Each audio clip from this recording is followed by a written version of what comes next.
Bismillahirrahmanirrahim. Assalamu alaikum. Today our lecture is of chemistry 9th class, unit number 1, fundamentals of chemistry. आज हम लोग अपना basic definitions का topic पढ़ेंगे elements.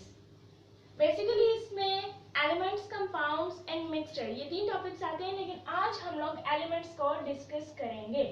Basically elements होते क्या हैं. सबसे पहले जब एलिमेंट्स दरियाफ्त हुए थे तो उनकी क्वांटिटी थी 9 ऐसे एलिमेंट्स थे जो सबसे पहले दरियाफ्त किए गए थे, पहचान में आए गए थे. अब हम ये देखते हैं एलिमेंट्स होते क्या हैं. एलिमेंट्स वो चीज होती है, हर वो अशिया होती हैं जिनका एटॉमिक नंबर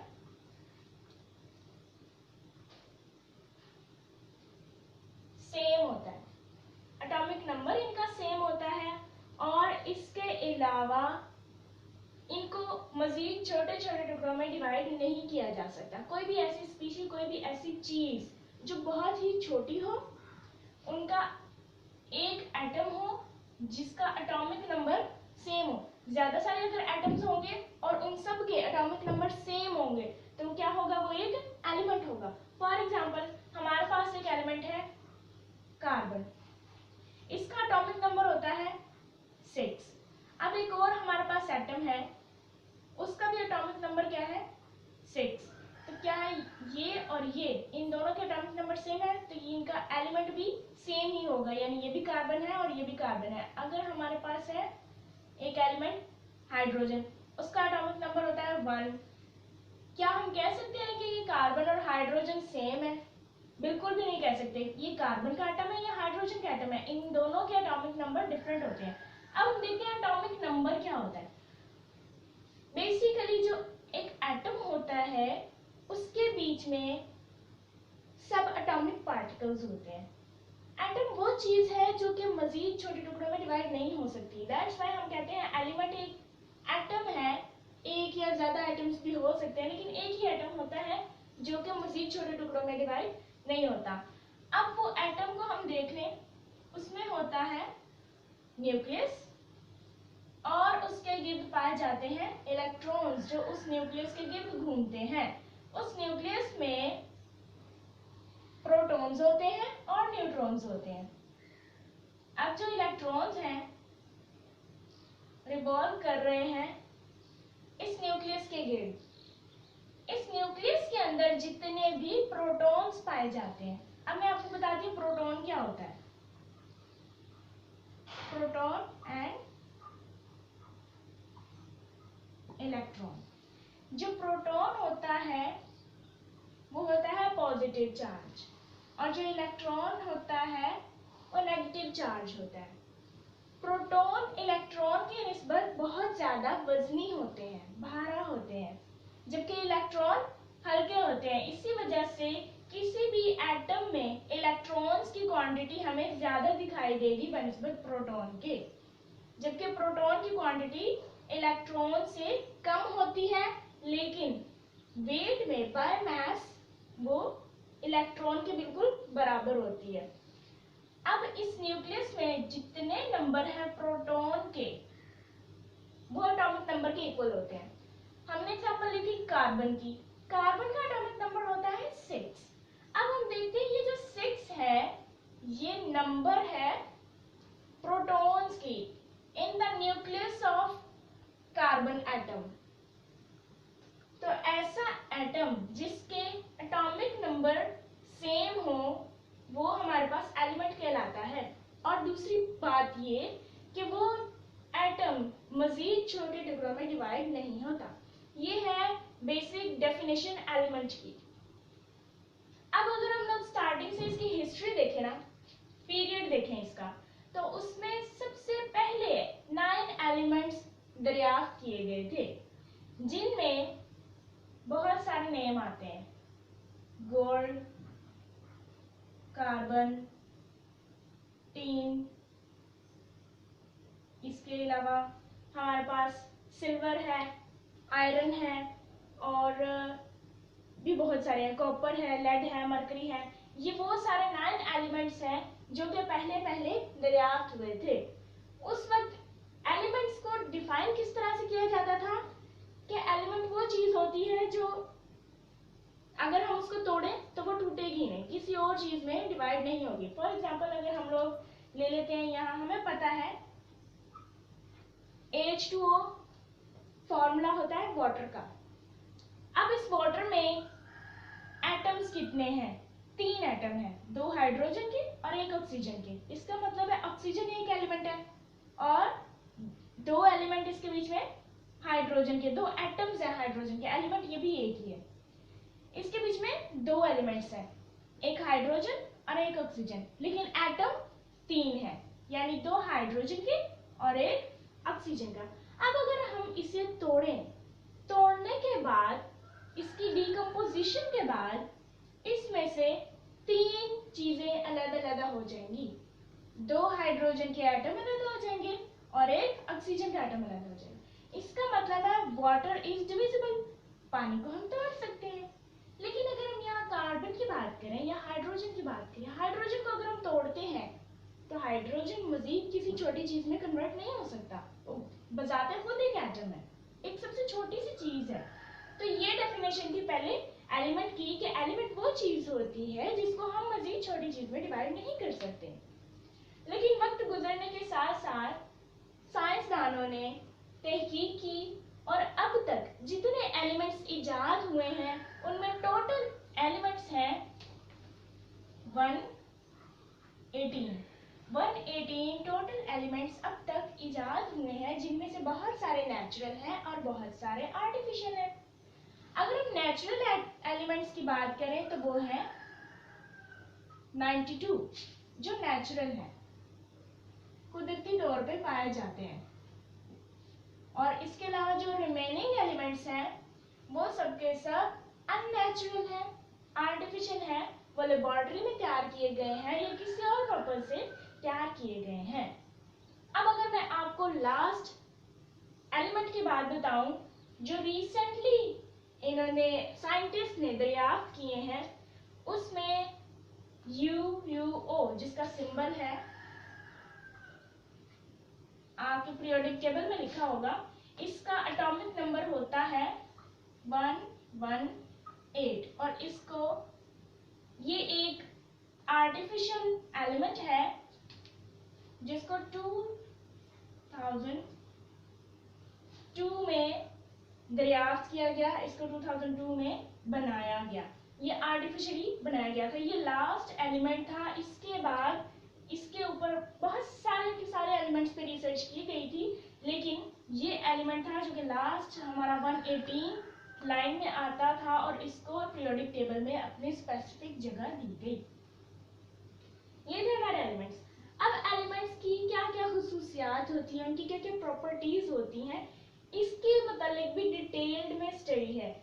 बहुत सारे एलिमेंट्स ऐसे होते हैं जिनकी अगर एक पर्सन इन सब की स्टडी करने बैठ जाए तो वो इन सबको स्टडी करना बहुत मुश्किल समझेगा, वो इनको स्टडी नहीं कर सकता। दैट्स व्हाई इसके लिए पीरियोडिक टेबल बनाया गया है, इनको अंडरस्टैंड करने के लिए, ताकि आसानी हो।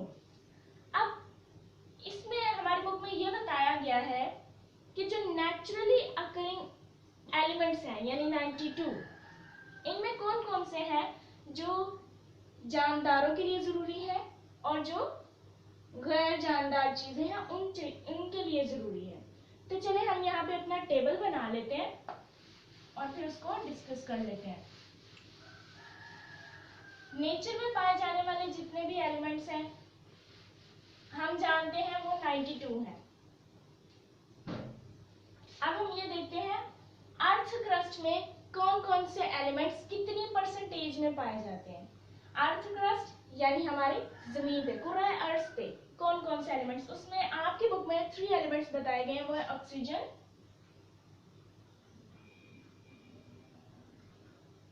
Silicon and aluminium.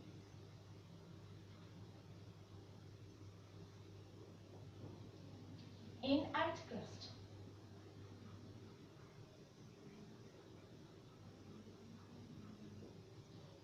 ऑक्सीजन की परसेंटेज हमारे कुर्रा अर्थ पे यानी हमारे माहौल में इधर इर्द गिर्द जहाँ पे हम रहते हैं वहां पे कितनी पाई जाती है, वो है 47%। सिलिकॉन, सिलिकॉन आमतौर पे हमारे एनवायरनमेंट में यानी हमारे अर्थ क्रस्ट में पाया जाता है 28%, और एल्युमिनियम पाया जाता है 7.8%। ओके, अब मैं आपको बता देती हूँ कि ये एलिमेंट्स क्या क्या खुसूसियात रखते हैं। हमारे माहौल में ऑक्सीजन बहुत इम्पॉर्टेंट रोल रखता है।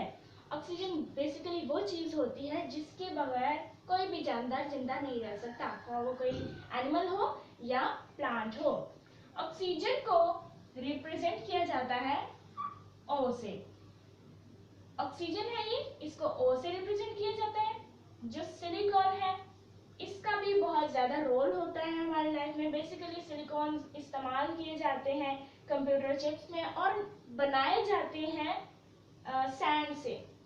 जो आमतौर पे हमें बीच पे सैंड मिलती है उसके अंदर सिलिकॉन पाया जाता है।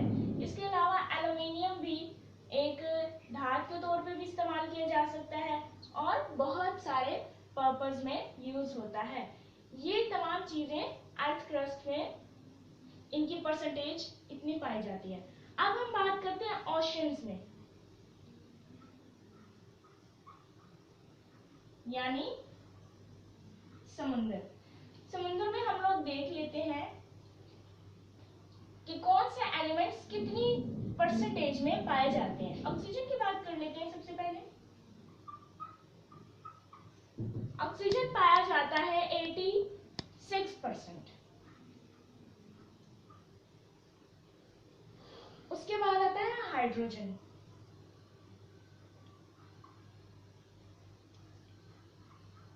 हाइड्रोजन पाया जाता है 11%। And then chlorine. क्लोरीन की परसेंटेज है 1.8%। ओशन बेसिकली किस चीज से मिलकर बना होता है? वाटर से। वाटर में सॉल्ट्स की कंसंट्रेशन ज्यादा होती है। उसमें ऑक्सीजन की परसेंटेज 86% बताई गई है, जबकि अर्थ क्रस्ट में 47% होती है। वो जानवर, वो जानदार जो पानी में रहते हैं, वो पौधे और मछलियां वगैरह, वो सबके सब ऑक्सीजन का ज्यादा से ज्यादा इस्तेमाल करती हैं। दैट्स व्हाई ओशन में 86% ऑक्सीजन पाया जाता है। अब हमें पता है वाटर का फॉर्मूला होता है H2O।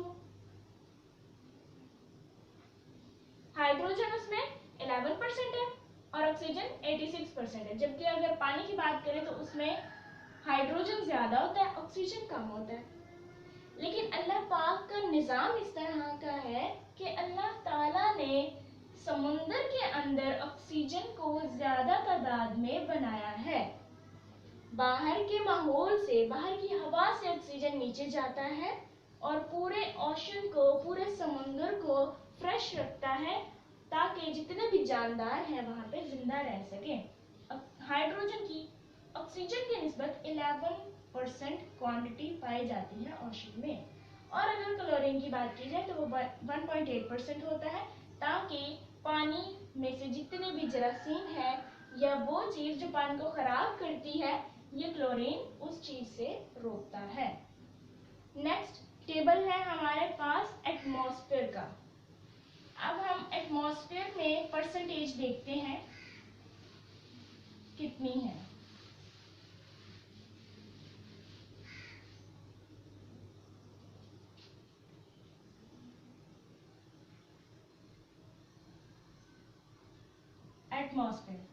एटमॉस्फेयर में नाइट्रोजन की परसेंटेज है 78%।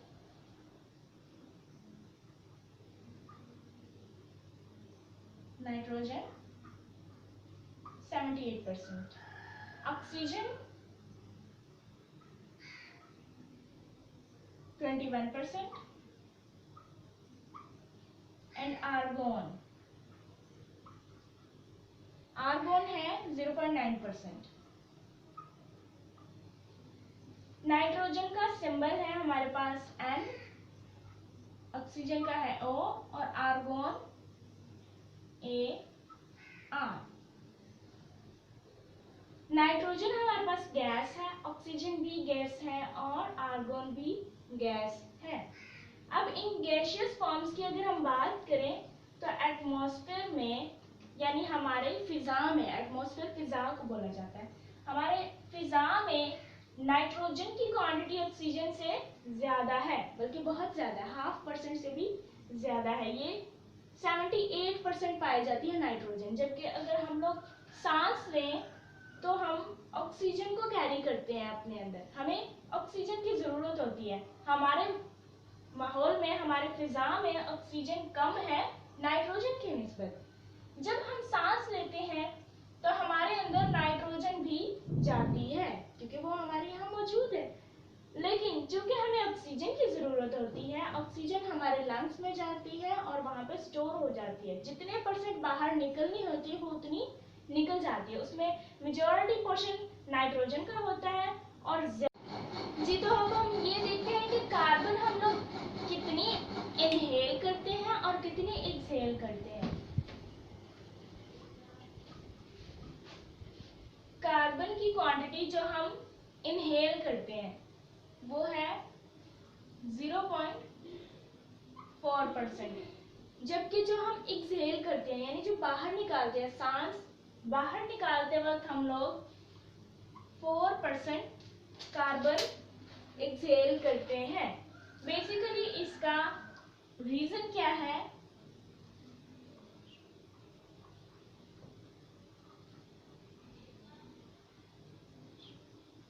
इसका रीजन ये है कि हमारी बॉडी में कार्बन डाइऑक्साइड बहुत ज्यादा बनती है। जितनी कार्बन हमारी बॉडी में बनती है हम उसको बाहर निकालते हैं बनिस्बत उस कार्बन की जो हम अंदर लेके जाते हैं। जब हम अंदर लेके जाते हैं तो वो बहुत ही कम क्वांटिटी में होती है, 4 से 0.4 बहुत ही कम है। लेकिन जब हम निकालते हैं तो वो बहुत ज्यादा होती है। तो ये था हमारा एटमॉस्फेयर जिसके बीच में इन एलिमेंट्स की क्वांटिटी कितने % पाई जाती है। आर्गोन की अगर हम बात करें तो आर्गोन एक ऐसा एलिमेंट है जिसे हम नोबल गैस भी कहते हैं। ये एक नोबल गैस है, यानी इसे किसी दूसरे एलिमेंट के साथ रिएक्ट करने की जरूरत नहीं होती।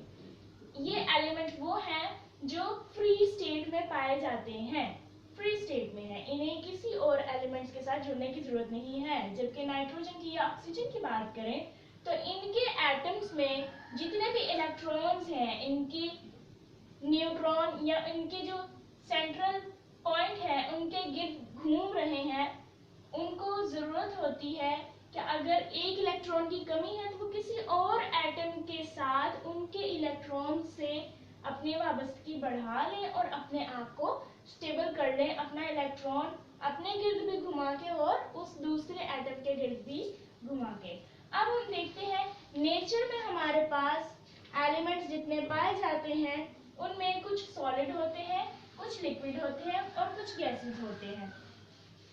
जितने % हमने एटमॉस्फेयर में बात की एलिमेंट्स की वो सबके सब गैसियस फॉर्म में है, जबकि लिक्विड फॉर्म और सॉलिड फॉर्म की भी हम बात करते हैं। लिक्विड एलिमेंट्स,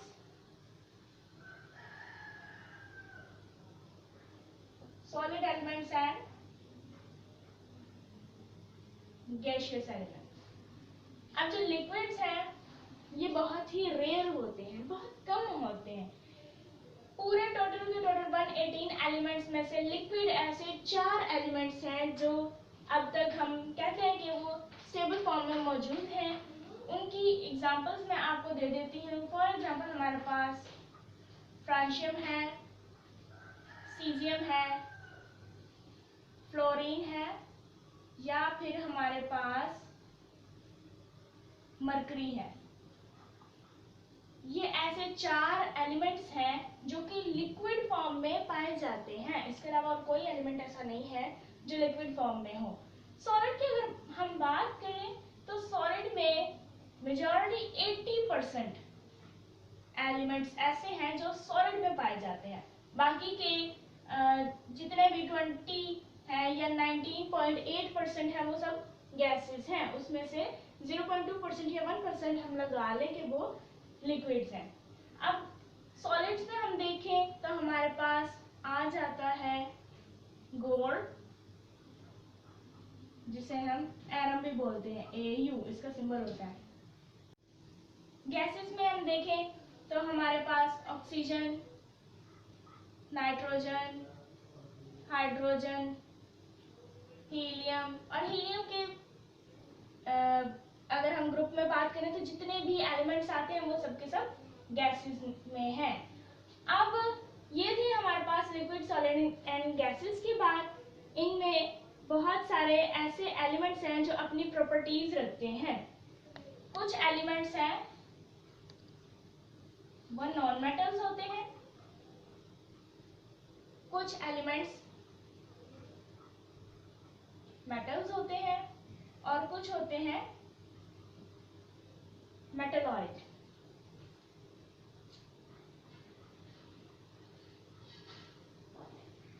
अब हम ये देख लेते हैं नॉन मेटल्स, मेटल और मेटलॉइड्स क्या होते हैं।